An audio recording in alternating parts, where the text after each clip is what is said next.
Welcome back. Western Cape Police are investigating two shootings. 3 people were killed and 2 others wounded by gunmen in Franschhoek who stormed a house in Groendal this morning.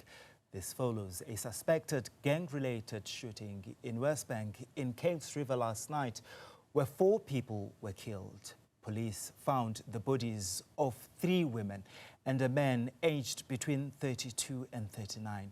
When they arrived at the scene, a 7-year-old was injured and is receiving treatment. No arrests have been made as yet. While staying with this story, we're joined now by the Cape Flats Safety Forum chairperson, Abby Isaacs, on this deadly shooting despite the army deployment. Abby, thank you so much for your time tonight. I mean, how worried are you about these latest shootings in Cape Town? We're hearing that 7 people have died this weekend.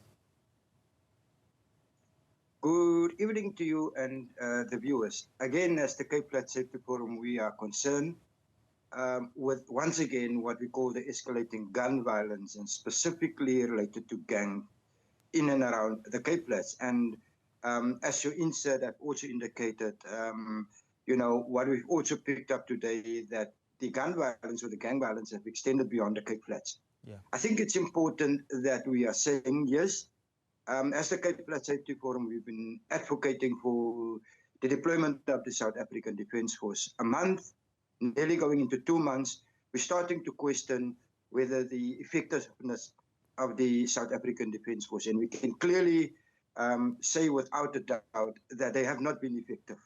And I think when we say they are not being effective is that from our perspective these days, they are visitors within their own country. You know, yes, the numbers is not there, as the President alluded in his State of the Nation address. So from that perspective, it becomes a concern to us as the Cape Flats Safety Forum. Once again, yes, Malu. Yes, continue. Yes, continue. Once again, it raises the issue around the intelligence driven. Are they being driven by intelligence? Answer is no, because from our engagement in and around the areas, and specifically with communities, one would say one is not soft on crime. Yeah.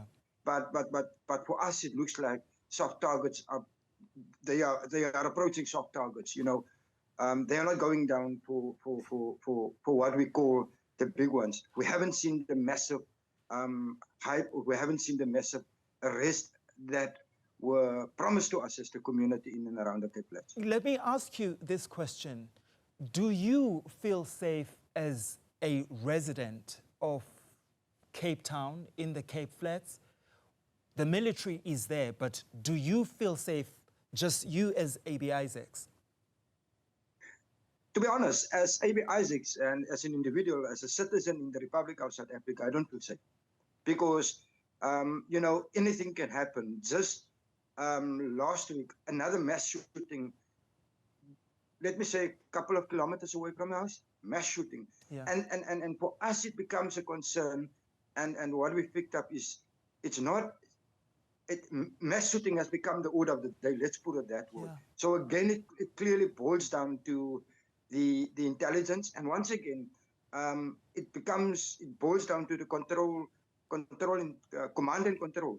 Yeah. Do we have the correct people that commands and control the South African police services in the Western Cape, in particular from intelligence perspective? Yeah. We also do acknowledge, and once we start unpacking, we do acknowledge that most of these arrests, or this big arrest that's happening, is on the other side of the Orange River, in particular in the Madlanga Commission. Yet, in the Western Cape, we had the Judge Tulare findings that suggested that the police were infiltrated. Yeah. You know, so maybe we need to look at the Madlanga Commission extending their powers beyond the Orange River towards the Cape Town, specifically looking at the Judge Tulare findings. Mr. Isaacs, I do want to ask you, though, whether have you, as the structure, the Cape Flats Safety Forum, have you been engaging with the police and the military, you know, as to how you can work together effectively to stabilize the situation in the Cape Flats? I'm sure to directly answer you, we have not had the opportunity. The last time from a structure, from an organization called the Cape Flats Safety Forum, that we engaged the authorities was on the 9th of September when the acting minister were around. We know for a fact that the acting minister is meeting with other civil society movements in and around the Western Cape, which is good. But from our organization, from our side as the Cape Flats Safety Forum, there has not been any formal engagement. Only to a year that the South African Defence Force would be deployed, and from the president in terms of the presidential decree, State of the Nation address. However, directly answered, we have not. But however, we've got definitely concerns as ordinary South Africans, specifically in and around the Cape Flats, clearly have concerns in terms of the level of safety, which is the core mandate of the South African Police Services in South Africa. Yeah, in fact, my last question is, for this military intervention to be successful, what do you think needs to happen? Sorry.